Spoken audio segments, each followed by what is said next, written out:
Hello and welcome. You're watching India Global. There is a lot lined up on the show today, but first, let's take a look at the headlines. India-Bangladesh Border Agency to hold talks on the 18th of February. This is the first India-Bangladesh border talks after Sheikh Hasina's government fell. The big question, will the border talks calm regional tensions? The Israel-Hamas war completes 500 days. The Israel-Hamas ceasefire is on the brink of a collapse. The Israeli Prime Minister Benjamin Netanyahu hints his support for Trump's Gaza plan.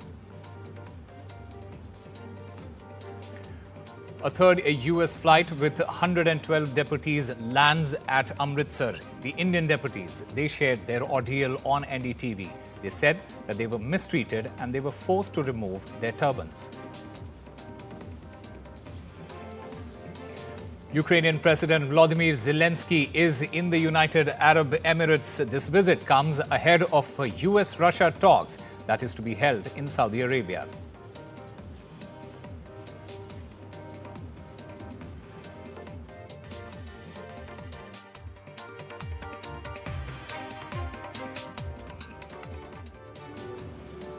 Well, amid a row over border fencing, the border security agencies of India and Bangladesh, they are set to hold Director General level biannual talks in Delhi tomorrow.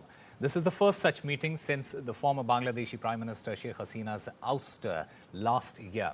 The 55th Director General level border coordination conference between the BSF and the Border Guard of Bangladesh will be organized at the Border Security Force headquarters between February 18th to 20th February. Now, the discussions are expected to focus on a range of issues, such as border fence construction and attacks on BSF personnel and civilians by Bangladeshi criminals. Meanwhile, ahead of this meeting, External Affairs Minister S. Jaishankar, he met the Bangladesh's Foreign Affairs Advisor Tauheed Hussain in Oman to discuss the bilateral ties, where Dhaka pushed for the revival of SAARC.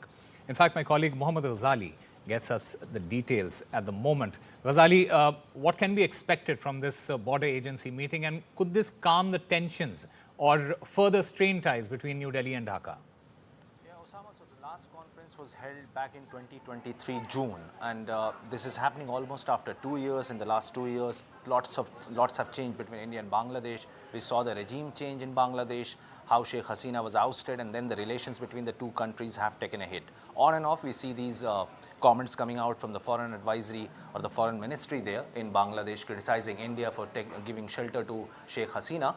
And as far as the border dispute is concerned, in the last 4 or 5 months, we have seen multiple such incidents of either Bangladeshi infiltrators trying to get into India, border skirmishes with BSF and officials of the border guards of the Bangladesh, and there have been multiple sectoral level meetings, like sectoral level meetings in the northeastern states of Assam, Tripura, as well as in the West Bengal. So the larger dispute is in these states. That is why the conference actually started off today itself.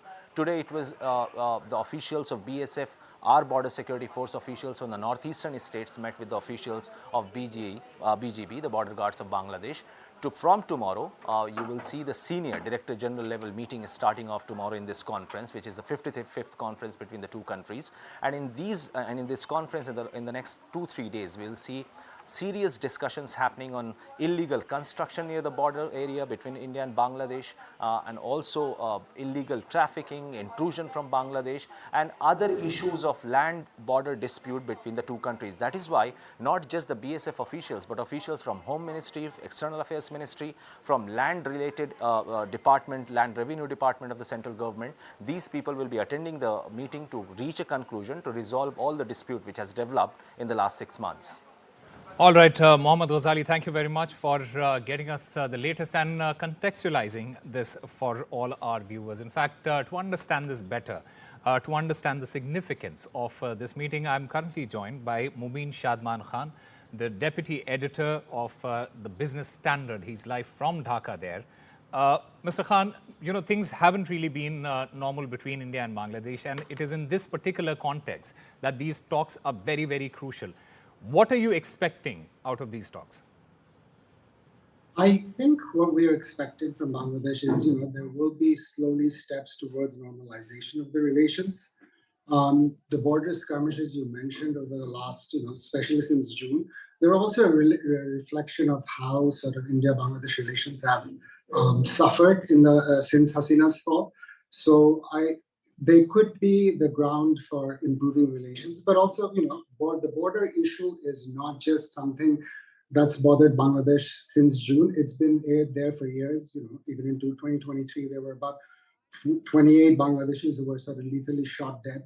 So I think when it comes to Bangladeshis, the border issue is something that sort of signifies the weakness in the relationship between Bangladesh and India. And if this can be addressed alongside with other issues, this can be sort of the first step towards normalizing relations.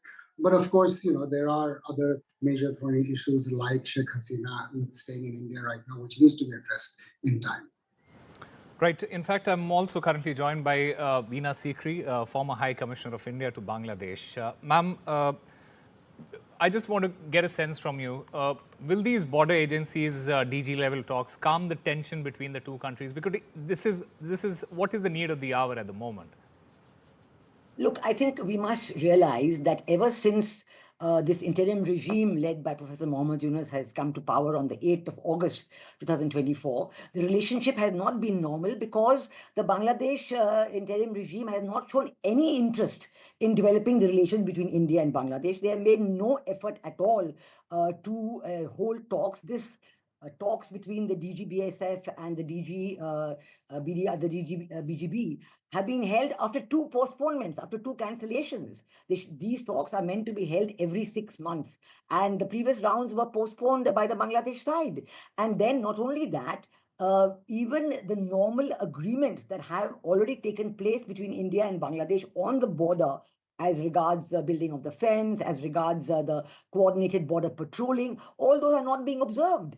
And there's no reason from the Bangladesh side why they are not being observed. So it's very easy to say in a very, airy-fairy way that the border, of course, the border is important. The border is very important for India and for Bangladesh. And that is why we had worked out a very detailed sense of coordinated border management, which was working very well. And we have no reason at all why this is not now being observed.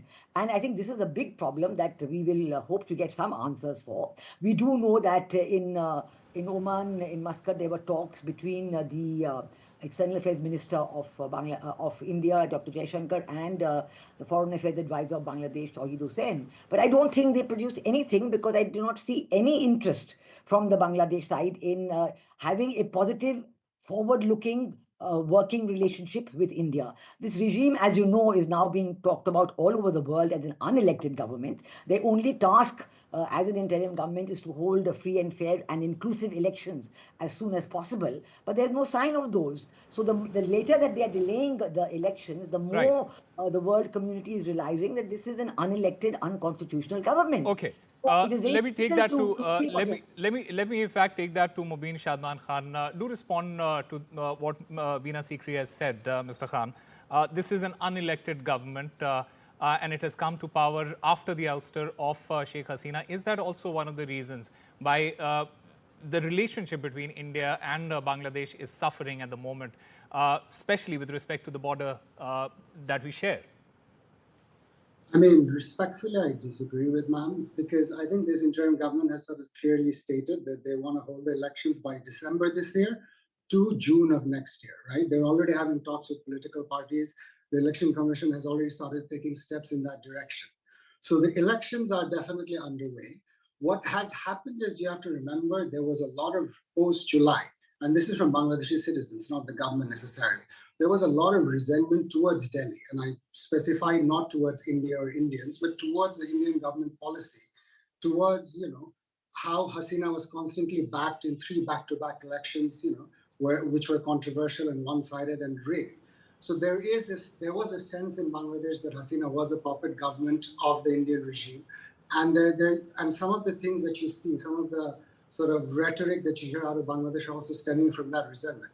Having said that, at the government level, I think it took this government, because when Hasina had ruled for 15 years, it took a while for the government to sort of bring things together, to organize themselves. And right now they're taking all sorts of right steps, at least I think, in terms of building relations with all. All right. Ambassador Sikri, you wanted to respond to that. Please do. And also, before you answer that, I also want to understand, this is a first high-level border talks since Sheikh Hasina's exit. What, according to you, are the challenges ahead here? The first and most important challenge in the border talks is that the previous agreements that were working very well, that were concluded between the governments of India and Bangladesh, should be observed. They should be observed in letter and in spirit. There's no point throwing everything into the waste paper basket as the interim regime has done. I want to say that it is entirely wrong to describe Sheikh Hasina's government as the puppet regime. India and Bangladesh have always had close relations. We are good neighbors. We've tried to work with every government that has come to power. And when the national government led by Sheikh Hasina answered India's concerns on national security, that was very important for India. So we went ahead with all the economic and security cooperation that led to enormous economic growth, 6 to 8% per year in Bangladesh, and Bangladesh has now been, about to emerge from the least developed countries. But on the other hand, with this government, interim regime, I won't even call it a government, they are, pretending that the 1971 liberation war never took place. They are talking to Pakistan as though there's a long-lost brother. They are calling them to look at the border, all the people who committed the genocide against the people of Bangladesh. Perhaps the deputy editor is too young to remember that, but I'm sure he has learnt about it in his studies, in his books, in the feeling of the people of Bangladesh. The people who committed genocide and rape and killed millions of Bangladeshis are now being welcomed with open arms. The world is remarking how radical Islamism is back in Bangladesh and before. So what does Bangladesh want? What do the people of Bangladesh want? I am sure they do not want radical Islamism. When you say that your elections are being planned for maybe end of the year or middle of next year, you're talking about reforms before election. Who authorized the interim regime to have reforms? Only an elected government can do reforms. Okay. We'll take that to Mr. Khan for his response as well. I also want to understand from both of you, very quick word from both of you with respect to the SAARC revival. Many experts, they suggest that India's support for SAARC would depend on the organization's ability to address regional security concerns and at the same time promote economic cooperation. Ambassador Sikri, do you agree with that? I think that SAARC, regional cooperation in South Asia, is very important for the government of India. India has given its all to the progress of SAARC. But we have always seen that SAARC, one country in SAARC, Pakistan, has always brought in extraneous issues, has created a divide, and has tried to prevent implementations of many of the excellent decisions that SAARC has taken. I can give you that when our Prime Minister attended the Kathmandu SAARC summit, which was the last SAARC summit that was held, he said so, that India will go ahead with regional cooperation. This is a great priority for us. We will go ahead with all the countries if they are willing, and if they are not willing, we'll go ahead with some of the countries. So you have seen in the last few years the way in which the BBIN has progressed, Bangladesh, Bhutan, India, and Nepal. And it has progressed, and we have also given focus on BIMSTEC. In fact, when the two foreign ministers, foreign affairs advisor and our foreign affairs minister met in Muscat, the talk was about the BIMSTEC summit, which is going to take place on April 2 to 4 in Bangkok, and maybe we should focus on that. All right, point taken, ma'am. We are unfortunately running short of time. I'll like to have Mr. Khan respond to that. A very quick word from you, sir. I think the reason Bangladesh is sort of wanting the SAARC revived is Bangladesh wants to have its relation, whether it's India, Pakistan, as well as other neighbors, through that framework, right? Because the foreign policy during the Hasina regime was too aligned with India in terms of looking at Pakistan and every other neighbor from the Indian perspective. So Bangladesh would like to have an independent perspective, a sort of a regional platform where it can interact with all neighbors on an equal footing. In terms of, Madam pointing out the election reforms, the reforms are being discussed through discussions with all political parties. Okay. No, but Awami League has been entirely left out. Awami League is right now Awami League has been entirely left out. In India, they're all in hiding. Who's going to sit?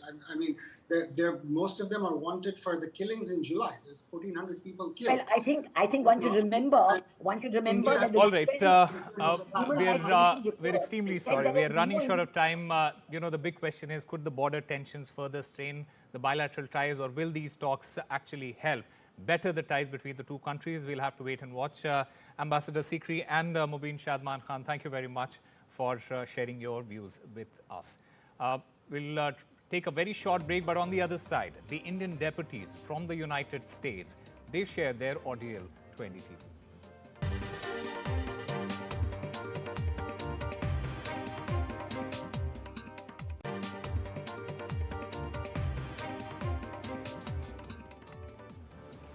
Welcome back. As President Trump's crackdown on immigration continues, a third batch of 112 illegal Indian immigrants from the United States, they landed at Amritsar on Sunday night.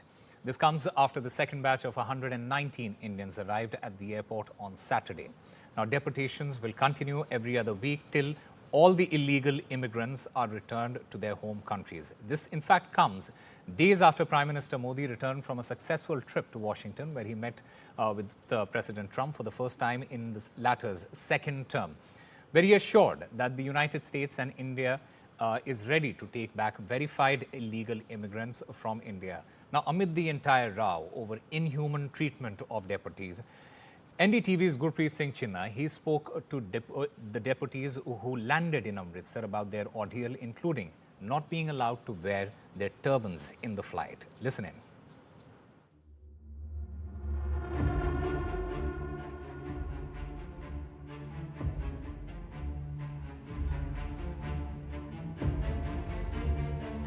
We have Mandeep Singh with us, so we will talk to him. He has just deported back from US to India. So we will talk to him to understand how was his journey. तो आपका मनदीप जी कैसा सफ़र रहा? ਸਫ਼ਰ sir ਮੇਰਾ ਬਹੁਤ ਗੰਦਾ ਰਿਹਾ। ਮੇਰਾ ਨਹੀਂ, ਤਕਰੀਬਨ ਸਾਰਿਆਂ ਦਾ ਸਫ਼ਰ ਗੰਦਾ ਰਿਹਾ। ਗੱਲਬਾਤ ਇੱਥੋਂ ਏਜੰਟ ਕੋਈ ਕਰ ਲੈਂਦੇ ਆ, ਰਸਤੇ ਦੇ ਵਿੱਚ ਜਾ ਕੇ ਬੰਦਾ ਪਰੇਸ਼ਾਨ ਹੁੰਦਾ ਹੈ, ਕਿਉਂਕਿ ਪਹਿਲੋਂ ਇੱਥੋਂ ਕਹਿ ਦਿੰਦੇ ਤੁਹਾਨੂੰ ਇੱਕ ਨੰਬਰ ਦੇ ਵਿੱਚ ਭੇਜਣਾ ਆ। ਜਦੋਂ 2-4 ਫਲਾਈਟਾਂ ਹੋ ਜਾਂਦੀਆਂ, ਬੰਦਾ ਵੀ ਇਹ ਸੋਚਦਾ ਕਿ ਇੱਕ ਨੰਬਰ 'ਚ ਹੀ ਜਾ ਰਹੇ ਆ। ਰਸਤੇ ਦੇ ਵਿੱਚ ਜਾ ਕੇ ਇਹੋ ਜਿਹੀ ਜਗ੍ਹਾ 'ਤੇ ਫਸ ਜਾਂਦਾ ਆ, ਫਿਰ ਬੰਦੇ ਨੂੰ ਗੱਡੀਆਂ 'ਤੇ ਹੀ ਸਫ਼ਰ ਕਰਨਾ ਪੈਂਦਾ। ਰਸਤੇ ਦੇ ਵਿੱਚ ਜਾ ਕੇ ਬੰਦਾ ਜਦੋਂ ਇੰਨਾ ਪਰੇਸ਼ਾਨ ਹੋ ਜਾਂਦਾ, ਫਿਰ ਬੰਦਾ ਇਹ ਕਹਿੰਦਾ ਯਾਰ ਜਿਵੇਂ ਤੁਸੀਂ ਭੇਜਣਾ ਉਵੇਂ ਭੇਜ ਦਿਓ। ਅਤੇ ਹੁਣ ਮੈਂ ਪਨਾਮਾ ਦੇ ਵਿੱਚੋਂ ਵੀ ਗਿਆ। ਪਨਾਮਾ ਦੇ ਵਿੱਚ ਇੰਨੀ ਤੰਗੀ ਕੱਟੀ ਹੈ ਨਾ, ਉੱਥੋਂ ਮੈਂ ਖੁਦ ਇਹ ਕਹਿੰਦਾ ਹਾਂ ਕਿ ਯਾਰ ਮੈਨੂੰ ਵਾਪਸ ਭੇਜ ਦਿਓ ਜਾਂ ਅੱਗੇ ਕਰ ਦਿਓ। तो जब आपको लाया गया, क्या आपको हैंडकफ किया था, आपको चेन्स डाली हुई थी, हाथ बांधे हुए थे, पैर बांधे हुए थे, कैसे लेके आए? ਜਦੋਂ ਕੈਂਪ ਦੇ ਵਿੱਚੋਂ ਬਾਹਰ ਕੱਢ ਲੈਂਦੇ ਆ ਨਾ, ਕੈਂਪ ਦੇ ਵਿੱਚੋਂ ਹੱਥ ਘੜੀਆਂ ਤੇ ਪੈਰਾਂ ਨੂੰ ਜੰਜੀਰਾਂ ਲਾ ਕੇ ਮਤਲਬ ਜਹਾਜ਼ ਦੇ ਵਿੱਚ ਬਿਠਾ ਲੈਂਦੇ ਆ। ਫਿਰ ਉਹ ਅੰਮ੍ਰਿਤਸਰ ਆ ਕੇ ਹੀ ਜਹਾਜ਼ ਲੈਂਡ ਹੋਣ ਤੋਂ ਪਹਿਲਾਂ ਇਹਨਾਂ ਨੇ ਸਾਡੀਆਂ ਜੰਜੀਰਾਂ ਤੇ ਹੱਥ ਘੜੀਆਂ ਖੋਲੀਆਂ ਸੀ। यूएस से सेकंड प्लेन आया और उसमें हरप्रीत सिंह भी आए। आइए बात करते हैं हरप्रीत सिंह से। तो आप कैसे गए, कब गए और कैसे आपके साथ व्यवहार हुआ? मैं जी 22 ਜੁਲਾਈ ਦਿੱਲੀ ਤੋਂ ਚੜਿਆ, ਇਟਲੀ ਗਿਆ ਮੈਂ। ਉੱਥੇ ਮੈਂ 3 ਮਹੀਨੇ ਰਿਹਾ। 3 ਮਹੀਨੇ ਬਾਅਦ ਏਜੰਟ ਨੇ ਮੈਨੂੰ ਫਿਰ ਸੱਦਿਆ ਬਾਰਸੀਲੋਨਾ ਤੋਂ। ਮੈਂ ਫਿਰ ਸਪੇਨ, ਜਦੋਂ ਫਲਾਈਟ ਸੀਗੀ ਸਾਡੀ, ਉਦੋਂ ਸਾਡੀ ਡੋਂਕੀ ਸਟਾਰਟ ਹੋਈ ਸੀ। ਉੱਥੋਂ ਅਸੀਂ ਗਏ ਸਿਲਵਾਡੋਰ ਤੋਂ ਸਾਨੂੰ 1 ਦਿਨ ਰੱਖਿਆ ਸਾਨੂੰ ਉੱਥੇ। ਫਿਰ ਗਵਾਟੇਮਾਲਾ ਸਾਨੂੰ ਲੈ ਗਏ। ਗਵਾਟੇਮਾਲਾ ਸਾਨੂੰ ਕਹਿੰਦੇ ਸੀਗੇ, ਜਦੋਂ ਅਸੀਂ ਚੜ੍ਹਨਾ ਸੀਗਾ ਉੱਥੋਂ ਸਪੇਨ ਤੋਂ, ਸਾਨੂੰ ਕਹਿੰਦੇ ਪੇਮੈਂਟ ਅਸੀਂ ਤੁਹਾਨੂੰ बॉर्डर क्रॉस करा के लवांगे ਤੁਹਾਡੇ ਕੋਲ। अमेरिका किस डेट को पहुंचे और जब वहां पहुंचे तो क्या हुआ? जब वहां पहुंचे तो क्या हुआ? ਜਦ ਅਸੀਂ ਉੱਥੇ ਪਹੁੰਚੇ ਆ, ਬਾਰਡਰ ਕ੍ਰੋਸ ਕਰਕੇ 24 ਜਨਵਰੀ 'ਚ, ਤੇ ਸਾਨੂੰ ਪੁਲਿਸ ਵਾਲਾ ਲੈ ਗਿਆ ਚੱਕ ਕੇ, ਉੱਥੋਂ ਗੱਡੀ 'ਚ ਪਾ ਕੇ ਲੈ ਗਿਆ। ਸਾਡਾ ਸਮਾਨ ਜਿਹੜਾ ਸੀਗਾ ਪਰਸਨਲ ਲਿਫਾਫੇ 'ਚ ਪਾ ਲਿਆ। ਕੱਪੜੇ ਸੀਗੇ ਜਿਹੜੇ, ਉਹ ਸਾਨੂੰ ਇੱਕ ਕਾਰਡ ਦੇਤਾ। ਕਾਰਡ ਦੇ ਕੇ ਸਾਨੂੰ ਕਮਰੇ 'ਚ ਲੈ ਗਏ। ਤਸ਼ਮੇ ਸਾਰੇ ਕੱਟ ਲਏ, ਬੂਟਾਂ ਦੇ ਬੂਟ ਦੇਤੇ ਸਾਨੂੰ ਇੱਦਾਂ ਹੀ। ਇੱਕ ਲੋਅਰ ਦਿੱਤਾ, ਇੱਕ ਟੀ-ਸ਼ਰਟ ਦਿੱਤੀ। ਹਾਂਜੀ। तो टॉर्चर भी करते थे वहाँ पे जब अमेरिका में रहते? ਹਾਂਜੀ, ਸਾਰੀ ਰਾਤ ਸੌਣ ਨਹੀਂ ਦਿੰਦੇ ਸੀਗੇ, ਨਾ ਦਿਨੇ ਸੌਣ ਦਿੰਦੇ ਸੀਗੇ। ਜਦੋਂ ਸਾਨੂੰ ਨੀਂਦ ਆਉਂਦੀ ਸੀ ਉਦੋਂ ਬੈਲ ਖੜਕਾ ਦਿੰਦੇ ਸੀਗੇ। All right, my colleague Gurpreet Singh Chinna joins us to get us more on this entire story. Gurpreet, you have spoken to many of these deportees, and the conditions that they have narrated are absolutely horrific. We understand that there is another flight and multiple flights that will be coming with the Indian deportees. Is there any sort of government intervention as far as providing them with jobs, etc., is concerned? Well, yes, of course. So we have seen the Punjab government, they have already taken up this issue and they have already started proceeding against the illegal travel agents. But in the nutshell, what we have learned when we talk to multiple people who have deported from US, there is a specific a gang which is being run by the illegal travel agents and multiple travel agents are involved. Even in Punjab, we have seen the people who have been sent to US, they are saying not only Punjab travel agents help were instrumental to send them abroad. Even some people from Haryana, they were also involved. Now we have seen that even the family members, they are also concerned. They are saying around 50 lakh, more than 50 lakh rupees have been given from their pocket. Some of the people, they have already sold their land and after that they had paid this amount to the travel agents. Now they are also hopeful the government will intervene into this matter. They will recover that money. At the same time, they say those who have been deported from US, the government should provide them employment also, so that further the people should not follow this donkey route. But this is the horrific experience which they had explained to NDTV when we were talking to them, and even they are also saying the government should conduct a multiple level investigation to find out what was the motive behind these travel agents, whether it's only money concerned or there is something else which is going on between all these travel agents. So let's wait for the police investigation. Let's wait for the government investigation which has already been initiated. We have seen the Punjab Chief Minister Bhagwant Singh Mann, he has already visited Amritsar airport where he has confirmed to the family members that definitely they will try to inquire about each and every detail. Once they are going to come back, and after that they will be conducting these investigations to find out who are these illegal travel agents who were instrumental to take them abroad in the through illegal route. Back to studio. All right, Gurpreet Singh Chinna, thank you very much for getting us all the latest. And Singapore's Indian origin leader of the opposition, Pritam Singh, was found guilty of giving false testimony to a parliamentary committee, a verdict that could see him disqualified from parliament and contesting a general election this year. In the verdict, the deputy principal district judge, Luke Tan, he convicted Singh of 2 charges related to his handling of a case against Raisa Khan, a former lawmaker from his party who lied to parliament in a separate case. Now, Singh, who is 48-year-old, was accused of willfully giving 2 false answers to the Committee of Privileges during its inquiry into Khan's case on December 10th and the 15th of December in 2021. Now, Singh, he faces up to 3 years in jail, a fine of up to 7,000 Singaporean dollar or both for each charges. While politically the conviction could have disqualified Singh from his parliamentary seat as well and rule out his standing in the next general election, which must be called by November 2025. Now, Singapore's elections department has confirmed that the sentence imposed on Singh does not reach the threshold to disqualify him as an MP. It said that disqualification is based on the sentence imposed for a single offence. The Indian origin leader has also confirmed that he will be running in the upcoming general elections. And Qatar's Emir Sheikh Tamim bin Hamad Al Thani is making a significant visit to India, his first in nearly a decade. This 2-day trip is packed with important meetings, including sit-downs with Prime Minister Narendra Modi and the External Affairs Minister, Dr. S. Jaishankar. The agenda is focused on strengthening economic ties, particularly in energy and trade. Now, Qatar is a crucial partner for India, and this visit aims to unlock new avenues for collaboration beyond energy. The Emir is accompanied by a high-level delegation which will explore opportunities for investment and cooperation in various sectors. Time for a very short break. More on the other side.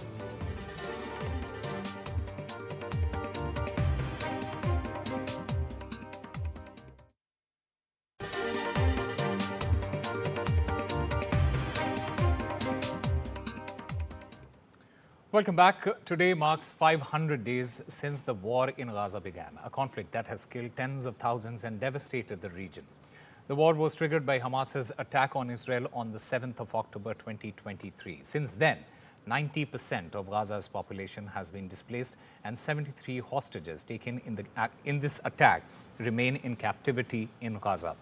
A fragile ceasefire has held for nearly a month, but its current phase, it is set to expire in early March. it remains unclear whether both sides will extend the truce, negotiate a more lasting ceasefire, or resume fighting. Meanwhile, Israeli Prime Minister Benjamin Netanyahu has signaled his support for US President Donald Trump's controversial plan for Gaza, which includes relocating the Palestinian population. Benjamin Netanyahu has called it, and I quote, the only viable plan to enable a different future. Now, Netanyahu discussed the proposal with US Secretary of State Marco Rubio, who began his Middle East visit by reaffirming US support for Israel's war objectives, stating that Hamas must be eradicated. His remarks have cast further uncertainty over the ceasefire as talks on its next phase are yet to begin.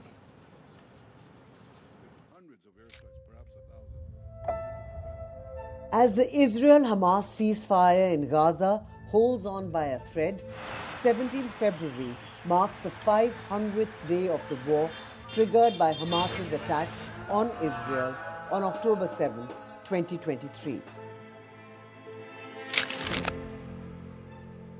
With days to go for the first phase of the truce to end, Israeli negotiators are headed to Egypt to discuss next phase of the ceasefire. Meanwhile, US Secretary of State Marco Rubio, in his first visit to Israel since taking up the post, hailing US President Trump's Gaza takeover plan and vowing to eliminate Hamas from Gaza, further casting doubts on negotiations. Hamas cannot continue as a military or government force. And frankly, as long as it stands as a force that can govern, or as a force that can administer, or as a force that can threaten by use of violence, peace becomes impossible. They must be eliminated. They must be eradicated. Looking at some of the key figures in the war shows the scale of death and destruction that has taken place in the last 500 days of the war. While 1,200 people were killed in Israel on October 7, 2023, 251 people were taken hostage, of which 73 continue to remain in captivity in Gaza, while 36 are believed to be dead. Meanwhile, over 48,000 have died in the war in Gaza and roughly 12,000 injured. Israel's armed forces have also faced heavy losses, with 846 Israeli soldiers having been killed in combat, while over 10,000 have been fired at Israel from Gaza. To date, roughly 90% of Gaza's 2 million population has been displaced. Marking their loved ones' 500 days in captivity, families of Israeli hostages held in Gaza held various protests around Israel, pushing for President Trump to bring back the rest of the hostages home. Meanwhile, Yemenis gathered in the capital Sana'a to protest against US President Trump's plan to force Palestinians out of Gaza. While the Netanyahu government is set to discuss the next phase of the ceasefire with Hamas, Egypt is drawing up an alternative plan to Trump's proposal to turn the Gaza Strip into what he called a US-owned Riviera of the Middle East. While Cairo's plan excludes Hamas from governing the region, it maintains that Palestinians must be given the right to remain in Gaza. With so many questions left unanswered, only time will tell what happens next in this war that has devastated West Asia. With Disha Bagchi, Bureau Report, NDTV. Well, there are key concerns as far as the Israel-Hamas ceasefire is concerned, and we'll try and find answers to some of those. In fact, I'm currently joined by Dr. Shubhda Chaudhry, founder of the Middle East Insights platform. I also have Lev Aran, Israeli journalist and columnist, who are joining us at this moment. Shubhda, I want to start by asking you, how are you looking at this entire ceasefire situation at the moment, and are we looking at a collapse of this ceasefire soon? What is your opinion? Thank you so much, Osama, for calling me. Firstly, the ceasefire technically ends on 1st of March. Now, within Netanyahu's government, the security officials are against the entire idea of not going to the second round of the ceasefire with the kind of plan that was ahead. At the same time, the protesters, the Israeli civilians, are protesting in the kibbutz area in Tel Aviv. They're calling it the 500-minute fast. They want more 6 Israeli hostages to be released, which is called as the Israeli Ramadan releases that Israeli government has called. Now, taking into consideration, this plan is only not for Gaza, it's also for West Bank, because Jared Kushner is investing heavily in the settlement firms in West Bank. Now, looking at the sustainability, it is historic in the sense that history repeating itself. When Truman, the US president, was not ready to recognize Israel, it was Eddie Jacobson who went ahead, and that is why US recognized Israel in 11 minutes. At the same time, it's also like how Balfour Declaration gave a declaration of sympathy on 2nd of November 1917, when they did not even have any kind of jurisdiction over the Ottoman area. So it is history repeating itself. But look at the cagey answers given by Trump. Trump doesn't want troops on the ground, US troops. Trump doesn't want any kind of intervention by US. It is putting Netanyahu at a difficult spot because he's also undergoing the corruption trials. Today was the 10th hearing, I suppose. And a lot of fractions are emerging within the so-called Bibiist within Israel. The safety, security of more than 64,000 Israeli civilians who have to return to their homes and are living in complete vulnerable conditions in bunker houses and safe zones. That is something which Netanyahu government has to take into consideration. It will cost around 7 billion to rebuild homes in the kibbutz area. All right, Mr. Levaran, with the entire ceasefire situation at the moment, with Donald Trump's Gaza takeover plan, where does it leave Benjamin Netanyahu moving ahead? All political pundits agree that Netanyahu did not plan the second phase of the deal with Hamas. It was a dictate by Trump, and he could not walk over the red lines that Trump put, because Trump is not Biden, and Netanyahu is afraid of Trump. So it is not only about foreign policy. We also have our Desi, kitchery politics in Israel with a coalition government. Netanyahu lost 6 MPs. He wants them back to the coalition. And to bring them back to the coalition, he needs the collapse of the negotiations. So right now, Netanyahu is more afraid of Trump than he is afraid of the 6 MPs that left his coalition. So I don't think that Netanyahu has the appetite to keep on the negotiations with Hamas.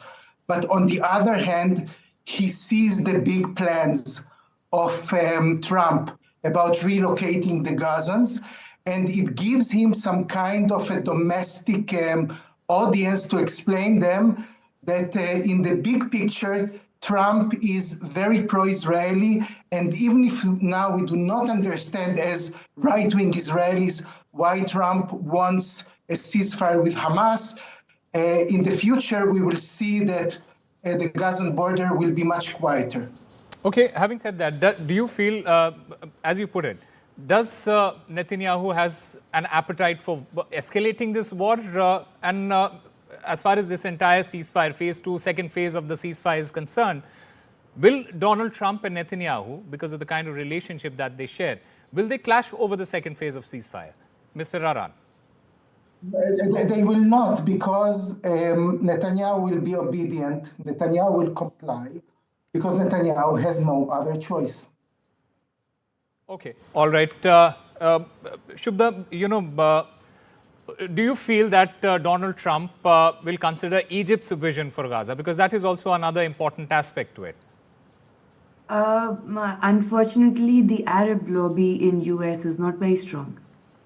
So, be it Egypt, be it Kuwait, be it Saudi Arabia, though Trump wants the Israel-Saudi peace accords, but I do not think that they would allow or give any kind of prevalence to Egypt. They also fund the Egyptian army, actually. So they can cut off the funds, and Sisi has to again bow down to Trump. So now the question is that what is the end game for Netanyahu? On 18th of February, they supposedly have to get out of, the IDF has to get out of Lebanon. But Netanyahu is saying that no, we will have 5 posts where we will be there. At the same time, Netanyahu is saying that, look, we will not let Gaza be governed either by Palestinian Authority or by Hamas. Third thing is that for India specifically, because India has cordial relationships with both, in our multi-vector policy with both Israel and Palestine, the Qatar Emir, who is coming after 10 years to India, in fact, I think he has reached today, Qatar is a mediator in the ceasefire deal. Yep. So India can try its soft power and diplomatic pursuits, but I would really, really wish that the government should also adhere, specifically Netanyahu, to the everyday problems that are also now happening to the kind of conditions the innocent Israelis are living in. Yeah. And they do not have any mandate over Gaza. Absolutely. It is, it's history repeating itself. Okay, Livaran, when we talk about the mediators and countries like the United States, Qatar and Egypt, how do you see the role of international mediators here, especially in brokering ceasefires and prisoner exchanges going further? Look, I think the Arab world is facing a crisis because when Trump is speaking about relocating the Palestinians, it doesn't mean that it is the only plan that he has, but he wants to see what the Arabs are offering. And we see that once Trump has a concrete plan, we see the Arabs feuding between themselves, even Jordan and Egypt. Both of them are pro-American entities in the Middle East. They cannot agree about the fate of Palestinians. So in a way, what Trump did is the same what he did with Mexico. He put a high tariff, but what he really wanted to see is like half-leg soldiers of Mexican soldiers on the border preventing drugs and immigrants that come to the U.S. So I don't see right now a unity among the Arab states. The only unity that they have is that they don't want Gazans inside their own territory. But otherwise, when Trump asks them, what is your alternative? You see that they are very, very, very confused. Right. That's a very interesting point you've raised, Levaran, and I want to get a response from Shubhra Chaudhary, Dr. Shubhra Chaudhary as well. Do you feel Donald Trump can, have the same sort of strategy that he employed with Mexico, etc., with the Middle East countries there? I don't think so because, though he's giving two different signals. He at one point accepts that there was a genocide. Then he says that, in an analogy that this is my table and the pen is Israel. And then he tries to applaud Israelis. So he's quite confused in terms of what exactly is the geopolitics of the region. Secondly, Marco Rubio, maximum, his candidacy, he was very anti-Hamas right from the very beginning. So they all are taking into consideration the kind of semiotics or language that they had employed. But the answer now remains is that I agree with the fact that the Arab unity is consistently absent. It's not just about 1991. Yeah. It is about Black September in 1970. It is also about so much of, the Arab-Israeli conflict became, though conflict is not the right term, but it became Israel-Palestine conflict. The entire idea is the Arabs themselves are divided. It's not only about Shia-Sunni divides. Yeah. But it's also about the military-industrial complex. It's also about the tacit alliances with Israel that they have. It's Well, also about It the is, in fact, artificial intelligence summits and all of that. Dr. Shubhra Chaudhary and Levarani, it is indeed a very delicate situation that we are dealing with at the moment, and we don't really know the future of this ceasefire. Thank you very much to both of you for joining us and sharing your views. We'll have to wait and watch what happens next. Time now for a very short break. More on the other side.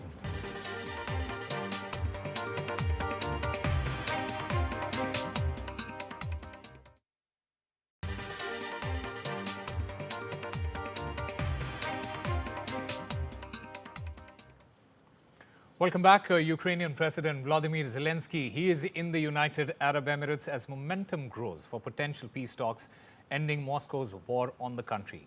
This marks Zelensky's first visit to the UAE since the war began, that almost 3 years ago. The UAE has long been floated as a possible site for peace talks, given the large population of Russian and Ukrainian expatriates who have flooded the country since the war began. Now, Zelensky has said that the top priority of his visit is to bring even more Ukrainians home from captivity. Zelensky's visit comes ahead of U.S. Secretary of State Marco Rubio leading a delegation to Saudi Arabia for direct talks with Russian officials. Now, these talks are aimed to end Moscow's invasion of Ukraine and strengthen U.S.-Russia relations. Now, Kiev was not invited to the talks. However, reports suggest that the Ukrainian president will be in Saudi Arabia the following day on the 19th of February.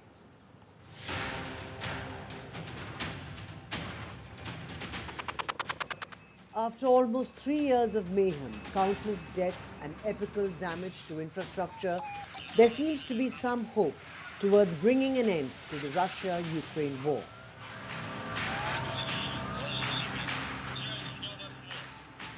As U.S. Secretary of State Marco Rubio is leading a delegation to Saudi Arabia for direct talks with Russian officials on Tuesday to seek an end to Moscow's invasion of Ukraine. However, some questions were being raised on the meeting as Ukrainian President Zelensky said Kiev has not been invited for talks. US President Donald Trump addressed those concerns by saying the Ukrainian leader will indeed be a part of the conversation, but did not elaborate on the role he'd play in the talks. Do you expect Zelensky to be involved in these conversations? What will his role be? I do. He will be involved, yes. Zelensky has said he wouldn't accept any negotiations about Ukraine that don't include his country. At the same time, European governments have also demanded a role at the table. In the backdrop of this diplomatic tussle is a devastating war. The true death toll is the subject of intense scrutiny as Russia seldom comments on its battlefield losses. And Ukraine has only recently begun releasing official information on its figures. To add to the mess, civilian deaths in occupied areas of Ukraine are largely unknown. According to figures released by Ukraine, the UN and open source data, the total death toll of Ukrainian and Russian soldiers, as well as Ukrainian civilians, stands at about 1.5 lakh. Trump shocked Washington's European allies recently by calling Russian President Vladimir Putin without consulting them or Kyiv beforehand and declaring an immediate start to peace talks. Interestingly, Zelensky is in the UAE right now, but it's not clear whether his visit is linked to the US-Russia talks in neighboring Saudi Arabia. Some top Zelensky advisors have said that there was no possibility of Ukrainian and Russian representatives meeting directly in the immediate future, further creating confusion about the possibility of full-fledged peace talks. With Vishal Vivek, Bureau Report, NDTV World.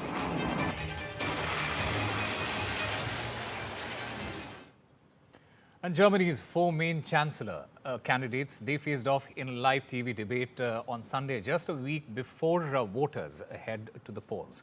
This marks the first time four candidates, they have shared the debate stage, the far-right alternative for Germany. They discussed key issues, including the economy and Russia's invasion of Ukraine. With just 7 days to go, Right-wing opposition parties are leading in the polls. Merz's Christian Democrats stand at around 30%, while Weidel's Alternative for Germany is at 20%. Incumbent Chancellor Olaf Scholz's Die Ukraine muss eine demokratische, souveräne Nation sein, über deren Köpfe hinweg nicht entschieden wird. Das werden wir als Europäer nicht zulassen. Deshalb fahre ich auch morgen nach Paris und rede mit vielen Freunden dort, wo wir uns zusammentreffen, um genau das zu verabschieden. Chinese President Xi Jinping met with top leaders from China's tech sector, urging them to show their talent and have confidence in the country's model and market. The meeting included top tech names such as Alibaba's Jack Ma and Huawei's Ren Zhengfei. The high-profile pro-business gathering marks a shift from Beijing's strict regulatory crackdown on tech giants 4 years ago, signaling support for the private sector.